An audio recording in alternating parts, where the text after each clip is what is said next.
Hey guys, it's me Valerie, and today I'm here to present the business model Canvas assignment that we had.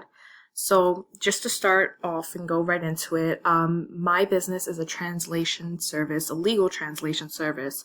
So we're going to start off with the value propositions and, try to identify the core value of what a company needs to provide for its customers. So my main idea is to have a legal translation service that is offered to people of all legal ages. That means 18 and up, help with translating legal documents. The overall proposition of this service is to be used by individuals who have just entered the US or, have been struggling to understand and speak English. These services are used to help with legal documents such as taxes, employment contracts, loan agreements, etc. And then with value proposition, we question what type of relationship are we going to be having with our customers? So we would be using personal assistance because, as I stated before in my presentation, I don't like using artificial intelligence to translate language. Most of the time, it's incorrect, and I don't feel like they're getting that one-on-one kind of connection. And also using social media and advertisements and using word of mouth by other people that would be using our services. So the customer segment is basically to identify who is our value proposition targeted to. So my demographic would be targeted to immigrants or people, who are coming into the United States, 18 and over preferably, and people here that are living in the US who struggle with the English language. So channels would basically be how we deliver the value proposition. So we would deliver it by doing video marketing, email marketing, all that social media and internet marketing in order to gain clients. And then our revenue stream would be identifying ways of value proposition and how to generate money. So as I stated again in my previous presentation, translations are usually charged per word and per page. There could also be subscriptions, which is, it doesn't always have to be a one-time client. They could come back with any type of other paperwork that they would need help with. For example, taxes. Taxes is like a yearly thing, so they would come back for that. But we also offer one-day service. But like I said, clients are more than welcome to return for more services. Next would be cost structure, which would be to identify the key costs in our company's business model. So the key cost would come from the number of words that are translated. However, it is of a minimum price. Translation services only usually cost or charge per cent, so it's very minimum. It's very cost friendly as well, and it's also charged per hour. Key resources is a specific asset that is delivered to value propositions. So that means, what type of distributions that come from channels and revenue streams. So it would be obviously the translating services, industries that specialize in government and case studies, and obviously an editor for written translations. Because, like I said, I don't like using AIs, and I don't think there would be a lot of communication happening. And that's what my service is all about. It's basically communication and helping with communication. So key activities is the necessary activities that is used to deliver a value proposition. So I said researching our target demographic language that our clients use most of the time, which also means trying to figure out the dialects that they use and training our workers on becoming more familiar with that dialect. For example, the Spanish language, each country has a different dialect. So for me, my family's from Ecuador. Our dialect, even though the basis of the Spanish is the same, and I could probably have a conversation with another Spanish-speaking person that, let's say, comes from Mexico, our dialect is, different. So some words don't translate the same as other words that do for them. And then last would be key partners, which is identifying the company's key partner and suppliers to the company. I said domestic clients, which would be clients who live here in the US. And I also said lawyers because, as you know, most of the time lawyers are attached with legal documents and handing over those legal documents. And um, most people that need help with that speak to lawyers, so they would also be helping as well. So that's it for the business model canvas. And now next we're going to be looking at the marketing and sales persona. So I kind of took this example from someone that is very close to me, and has kind of gone through the same thing. Um, I just changed the name and everything for privacy reasons. But this is Marco Ayala.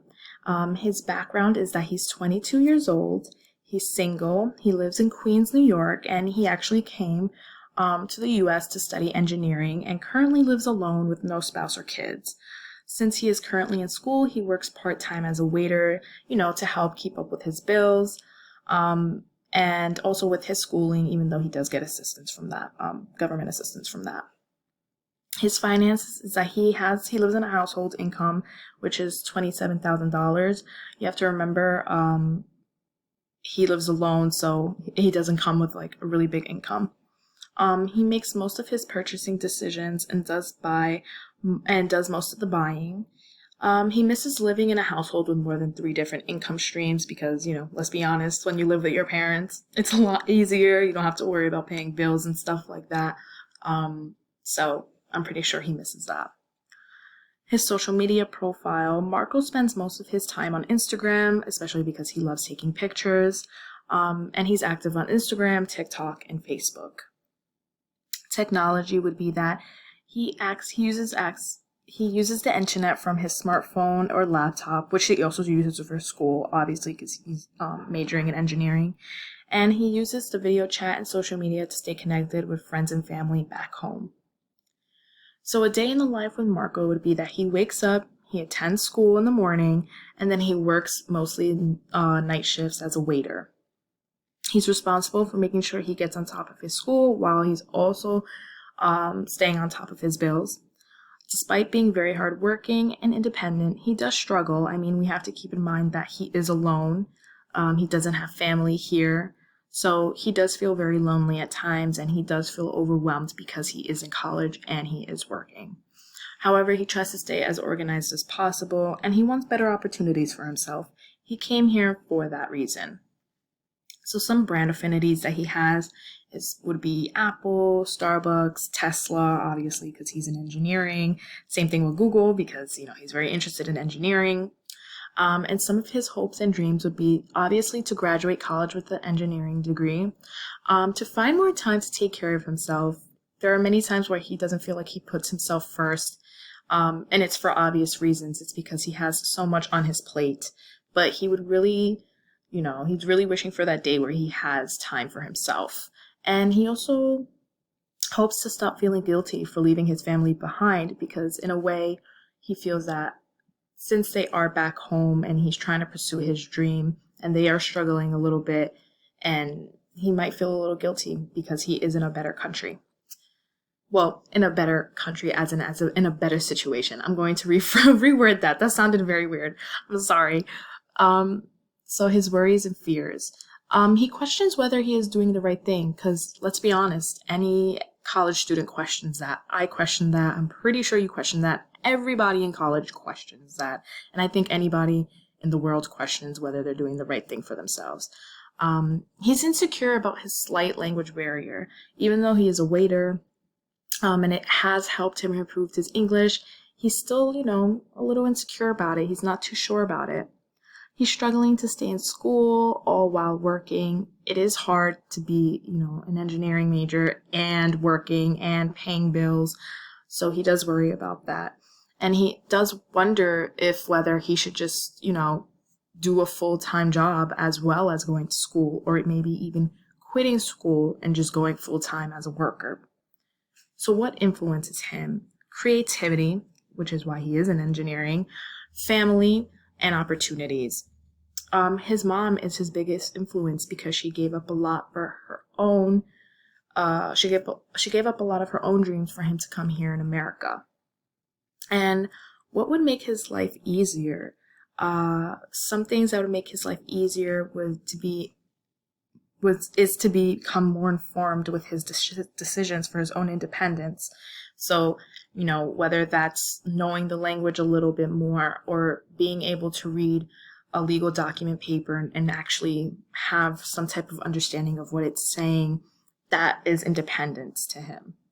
Help him balance between being a student and being an employee. I mean, me personally, I also work and I also am a student, and it's hard sometimes to find that balance, especially because we just came out of like COVID. So now that I'm back at work, I'm still trying to figure out how to do it, but we'll get there. Just like Marco, we'll get there. And encouraging his English and his improvement on the language. He doesn't get a lot of encouragements because he lives alone and no one knows. So I feel like that would also help him have an easier life, just having words of encouragement. Because I think us as people, we do crave encouragement and we crave acceptance. So that's one thing that he craves. So that is all for my marketing and sales persona. If you have any suggestions or any questions, please let me know. Like I said, I'm more than welcome to fix anything or to explain something more. I have a very open mind. So yeah, thank you.